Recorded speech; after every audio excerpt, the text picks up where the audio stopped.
അസ്സലാമലൈക്കും നാദിര മാഡം. എന്തൊക്കെയാണ് പുതിയ വിശേഷങ്ങൾ? ഡ്രസ് കൊള്ളാലോ. അറിയാത്ത പണിയാണ്, അറിയാലോ. അതുകൊണ്ട് പൊക്കും എന്റെ കുമാരേട്ടാ.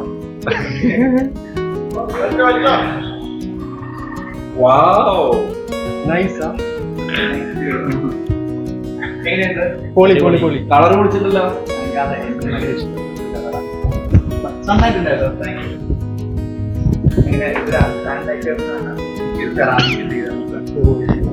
ഇളങ്ങുന്നുണ്ട്. ചേരുന്നില്ല എനിക്ക്. അല്ല, സിറ്റി ലൈഫിൽ എനിക്ക് കുറച്ചും കൂടി ഉപയോഗിക്കാൻ പറ്റുന്ന കാർ വേണം. പിന്നെ ഞാൻ കുറച്ചും കൂടി ട്രിവാൻഡ്രം കൊച്ചി ലൈഫല്ലേ, അപ്പൊ അങ്ങനെ ഓടിക്കാനും കൂടെ വേണ്ടിട്ട് മൈലേജ് അത്യാവശ്യം ഉണ്ടെന്നോ? അത്യാവശ്യം മൈലേജ്. ഓടിക്കോ? കാറ് ഓടിക്കോ? തൽക്കാലം കുറച്ച് പ്രാക്ടീസ് വരുന്നേ ഉള്ളൂ, ഇപ്പൊ ഓടിക്കുന്നില്ല. പിന്നെ ഇത് പണപ്പെട്ടിയുടെ കാശാണോ? അയ്യോ, പണപ്പെട്ടിയുടെ കാശൊക്കെ കുറച്ച് മുന്നേ തന്നെ തീർന്നില്ല. അതിന്റെ വിശേഷം ഉടനെ തന്നെ പറയാം കേട്ടോ നിങ്ങൾ എല്ലാവരുടെ.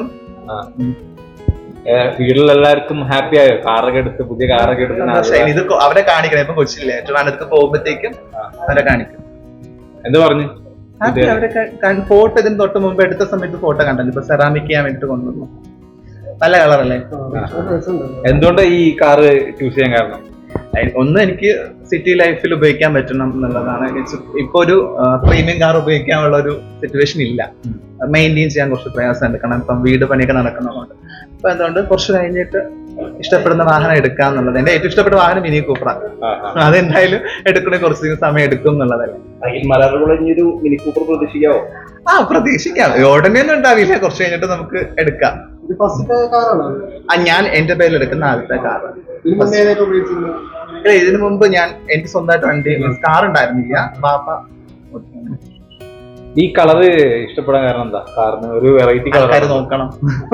വണ്ടി നമ്മൾ ഓടിച്ചു പോകുമ്പോഴത്തേക്ക് ആൾക്കാർ ശ്രദ്ധിക്കും. പ്രത്യേകിച്ച് കളറാകുമ്പോഴത്തേക്ക് ആൾക്കാർ കുറച്ച് നോട്ട് ചെയ്യാം. അങ്ങനെ. അതെ, നാദ്രയുടെ കാർ എന്ന് പറഞ്ഞാല് എന്നെ കാണുമ്പോ ആൾക്കാർക്ക് കാറ് കാണുമ്പോൾ മനസ്സിലാവില്ല നാദ്രയുടെ വണ്ടിയാന്നുള്ളത്. കുറച്ച് വെറൈറ്റി ആയിരുന്നു. നാദ്രയുടെ ഒരുപാട് നാളത്തെ സ്വപ്നമായിരുന്നു ഒരു കാറ് സ്വന്തമാക്കുക എന്നുള്ളത്. ഇത് കുറച്ച് മുന്നേ നടക്കേണ്ടതായിരുന്നു. കുറച്ചിങ്ങനെ വൈകിപ്പോയെന്നേ ഉള്ളൂ. ഞാൻ ബിഗ് ബോസ് ഇറങ്ങിയപ്പോൾ ആൾക്കാർ ചോദിച്ചു വണ്ടി എടുക്കുന്നില്ല. കാരണം എനിക്ക് വണ്ടിയുടെ ആവശ്യം പെട്ടെന്ന് വരുന്നത് ഈ കൊച്ചിൻ ട്രിവാൻഡ്രം യാത്ര ചെയ്യുമ്പോഴായിരിക്കും കൂടുതൽ. പിന്നെ അല്ല, പ്രോഗ്രാംസിന് പോകുമ്പോൾ നമുക്ക് വണ്ടിയുടെ ആവശ്യം വരാറില്ല. കാരണം ഓൾറെഡി അവര് വണ്ടി അയക്കുമല്ലോ. ഇതിപ്പം അതിന്റെ പർപ്പസും കൂടിയിട്ട് മൈലേജ് ഉള്ള ഒരു വണ്ടി എടുക്കുന്നേ ഉള്ളൂ. ഇത് വലിയൊരു സർപ്രൈസിങ് ആയിരുന്നു. പക്ഷെ നിങ്ങളൊക്കെ എത്തിയതിൽ സന്തോഷം.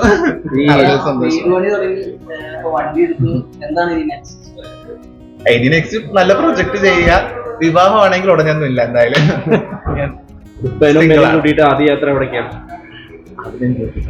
തീരുമാനിച്ചിട്ടൊന്നുമില്ല. എവിടെയെങ്കിലൊക്കെ പോകും. ഞാൻ കുറച്ചും കൂടെ ഫാമിലി പേഴ്സൺ ആണ്. എന്തായാലും പോകും. കാറെടുക്കാന്ന് പറഞ്ഞപ്പോൾ ഉപ്പയുടെ ആദ്യം പ്രതികരണം എന്തായിരുന്നു? ഇപ്പോൾ പറഞ്ഞില്ല.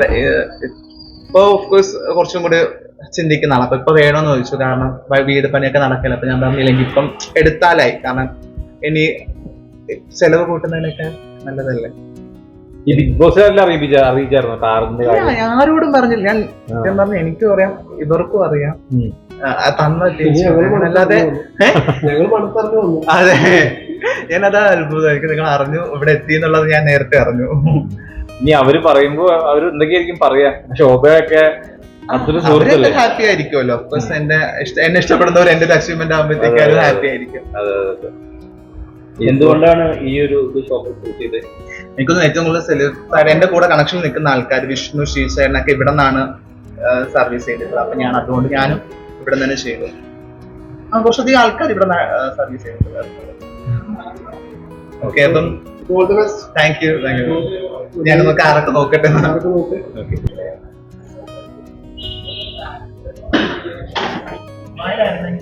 വലതാലോചിച്ച് കയറാറുണ്ട്. ഇടതാലോചിച്ച് കയറാനുള്ള ഓപ്ഷൻ ഉള്ളൂ. അപ്പം യാത്രയാവട്ടെ.